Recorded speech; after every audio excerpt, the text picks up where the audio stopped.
Hai Sobat Royal Chess, terima kasih sudah klik video ini. Turnamen prestisius terbaru Super Chess Classic Romania 2026 dalam rangkaian Grand Chess Tour. Kalau kemarin kan formatnya Rapid and Blitz di Warsawa, Polandia ya. Dan ini formatnya catur klasik teman-teman. Dan sifatnya turnamen ini adalah turnamen undangan. Ada nama-nama besar seperti Sindarov, Pragnananda, dan Ali Reza yang ikut turnamen ini. Selain itu, ada juga nama Fabiano Caruana, Jordan Van Foreest, MVL, Wesley So, Anis Giri ya, yang mengikuti turnamen ini juga. Total hadiahnya 475.000 US dollar.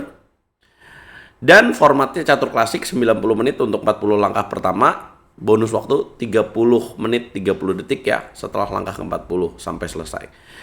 Jadi ini format dari turnamennya adalah round robin, semua pemain ketemu, total 9 babak. Pemenangnya akan mendapatkan 100.000 US dollar. Dan gue akan bahas game yang menarik di babak pertama, yaitu game dari Prag melawan Ali Reza Firouzja. Pragnananda Ramisbabu, kita tahu pecatur kuat India melawan Ali Reza, pecatur berdarah Iran yang membela Prancis. Prag memulai dengan langkah D4, jangan di skip iklannya ya teman-teman, dan jangan lupa di like dulu. Kuda F6, kemudian C4, kemudian hitam E6, ini namanya Queen Indian ya, Indian game. Putih kuda C3 dan hitam D5. Nah ini udah tahu dong, sering kita lihat ya. Queen Gambit Decline atau Gambit Menteri ditolak. Putih Bishop G5, hitam Bishop E7, putih pertukaran di petak D5, dimakan lagi dengan kuda. Kemudian putih makan petak E7, dimakan lagi dengan queen, putih benteng C1, langsung coba mengambil jalur C yang terbuka, hitam mengamankan raja, putih menekan petak D5 dengan queen B3. Ini yang menarik, hitam mainkan langkah B6.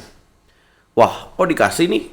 Kalau dimakan, maka yang terjadi adalah, dan itulah yang dilakukan oleh putih ya, makan petak D5, tapi selanjutnya tidak makan pion di petak D5. Mengapa? Karena ada jawaban queen B4 ya, skak.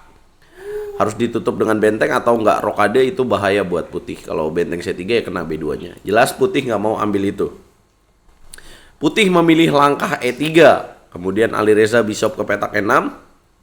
Putih kuda ke petak E2. Hitam mainkan langkah C5. Putih queen ke petak A3. Ikatan pada menteri di petak E7. Hitam kuda D7. Putih ngeluarin bishopnya lewat fianchetto. G3, hitam bishop F5. Putih bishop G2. Hitam bishop M4. Putih mengamankan raja, pertukaran gajah dilakukan, kemudian dimakan lagi, dan hitam benteng F ke petak E8. Putih mundur, hitam menyerang dengan menteri ke petak E4, kemudian putih lanjutkan dengan jalan menteri ke petak B3. Ya, hitam menekan dengan C4. Nah, dengan langkah C4 ini, hitam juga coba maksimalkan 3 pion ABC melawan AB milik putih. Jadi dia coba menang dengan strategi pion mayoritas. Putih merespon dengan queen C2, hitam terus lanjut dengan queen F3, putih kuda C3, dan hitam A6. Coba menyerang dengan B5, putih A4. Bukan langkah yang tepat, harusnya di sini M4 dimainkan, agak sulit memang untuk ditemukan. Apabila dimakan, maka putih kuda D5. Wow, intermediate move banget ya. Tujuannya mau kuda C7 dan ancam pion C4. Kalau dijaga benteng A ke petak C8, maka queen A4 nih. Tapi apa yang dilakukan oleh putih? A4 propilaksis ya, mencegah dengan ide B5, hitam kuda F6. Nah, jadi sebenarnya Ali Reza unggul nih dalam posisi ini. Kemudian putih queen D1, hitam menolak pertukaran jelas karena rumus dalam bermain catur ya, lagi menyerang jangan lakukan pertukaran perwira yang besar. Putih raja G2, hitam queen D7.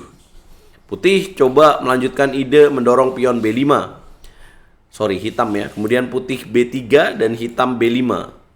Kemudian pertukaran pion dilakukan pada petak C4, dimakan lagi dengan pion D. Unggul besar. Ali Reza menyentuh angka 1.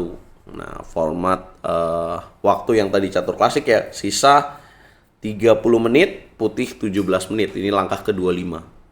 Putih benteng B1 coba menekan pion B5, hitam benteng A petak B8, pertukaran pion dilakukan, dimakan lagi, dan putih coba mengganjal pion promosi hitam dengan benteng B4. Hitam menemukan langkah grid move dengan queen D6, kasih pion tapi pion racun.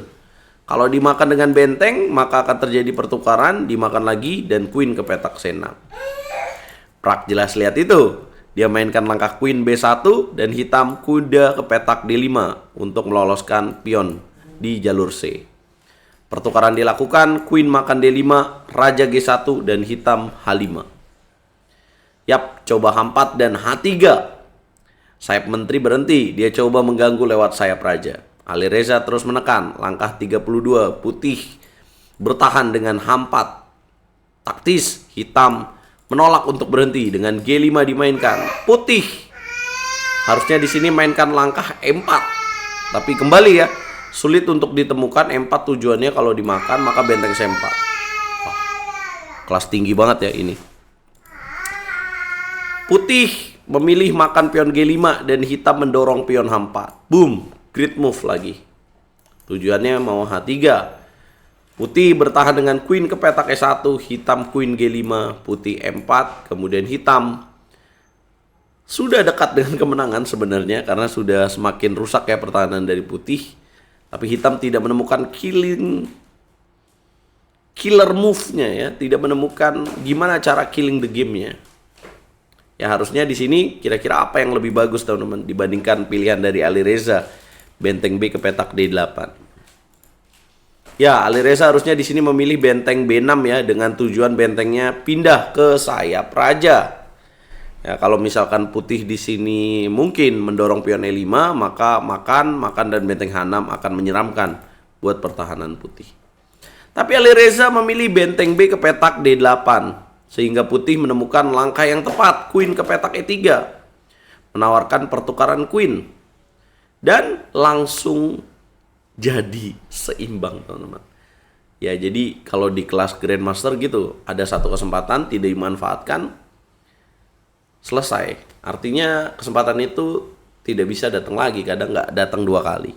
Kalau di level kita kan yang belum Grandmaster, sering kita banyak melakukan kesalahan ya, 2 kali, 3 kali lawan melakukan kesalahan, kita tetap nggak bisa menghukum. Nah kalau di Grandmaster tuh benar-benar presentase kesalahannya sangat kecil, apalagi catur klasik. Game ini aja akurasinya 96% teman-teman.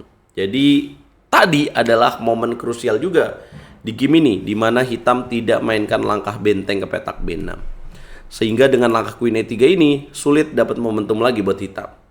Ya, contoh ya, hitam di sini menolak untuk pertukaran Queen G4, maka ada benteng B5 dan ada ancaman benteng G5. Jadi mau nggak mau hitam di sini harus makan dan walaupun dapat pion di petak E4, tapi putih juga dapat pion di petak B5, dan walaupun hitam di sini dapat lagi pion di petak E3, putih dapat pion di petak H4. Kalau tanya kenapa nggak makan pion G3 dulu, ya ada benteng G5 nanti dapat pion G3. Jadi hitam lebih pilih makan pion E3, dimakan dapat pion D4, benteng B8 skak, Raja G7, benteng B7, kemudian benteng G4, Raja H2, ya ini udah seimbang teman-teman. Walaupun hitam memiliki keunggulan 2 pion, tapi pion F7-nya tidak bisa dijaga dan akhirnya lepas ya. Dan tidak ada momen untuk hitam di sini killing the game ya, dan akhirnya ya sudah tinggal 1 pion, dan inilah cara endgame yang bagus dari Prag untuk remis.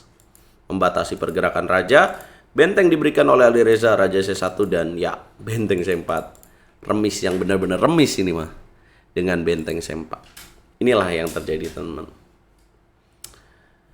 Dari game lain bagaimana hasilnya? Dari game lain juga remis semua teman-teman. Sindarov remis melawan Daniel Bogdan, tuan rumah. Vincent Keimer remis melawan Wesley So. Kemudian Anis Giri remis melawan MVL. Dan Caruana remis melawan Jordan Van Foreest. Babak kedua tentu akan semakin seru ya. Dan kita akan lihat siapa yang akan menang. Ini catur klasik teman-teman. Saya mau nyiarin live tapi saya juga capek habis ngajar. Jadi saya nggak bisa siarin live teman-teman. Jadi saya ulas saja setiap hari ya. Apa komentar Anda? Kasih komentar terbaiknya. Dan jangan lupa kasih hype untuk video ini. Dan jangan di skip iklannya teman-teman. Siapa yang bakal jadi juara? Kasih prediksi kalian. Dan apakah kalian melihat langkah yang bagus di game tadi? Coba komen. Mungkin ada ulasan yang pengen kalian berikan.